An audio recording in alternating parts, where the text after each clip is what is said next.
గడవగా పచ్చని అడవిలో ఒక అందమైన డీర్ జీవిస్తున్నది. అందరి కన్నులు ముత్యంలా మెరుస్తూ, దాని కొమ్ములు బంగారంలా మెరిశాయి. ఆ డీర్‌కి ఎల్లప్పుడూ దయగల హృదయం ఉండేది. మరియు ఇతర జంతువులకు సహాయం చేయడంలో ఎప్పుడూ ఆలస్యం చేయలేదు. అదే అడవిలో ఒక గర్వంతో నిండిన సింహం కూడా ఉండేది. అందరూ దాన్ని అడవి రాజా అని పిలిచేవారు. కానీ సింహం ఎల్లప్పుడూ కోపంతో, స్వార్థంతో ఉండేది.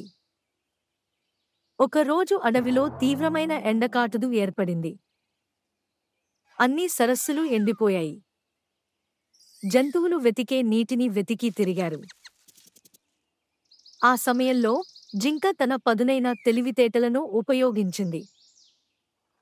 మరియు దూరంలో ఒక చిన్న నదిని కనుగొంది. జింక వేగంగా వచ్చి అన్ని జంతువులకు దాని గురించి చెప్పింది.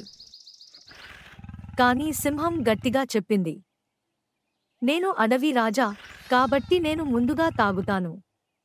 డీర్ నవ్వి చెప్పింది, నీకు మొదట తాగాలి అనిపిస్తే తాగు.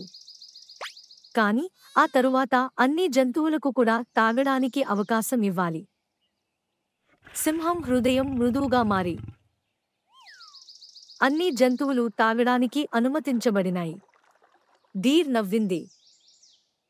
జంతువులు సంతోషంగా నీరు తాగారు. ఆ రోజు నుండి సింహం నిజమైన నాయకుడు ఎవరు అని అర్థం చేసుకుంది.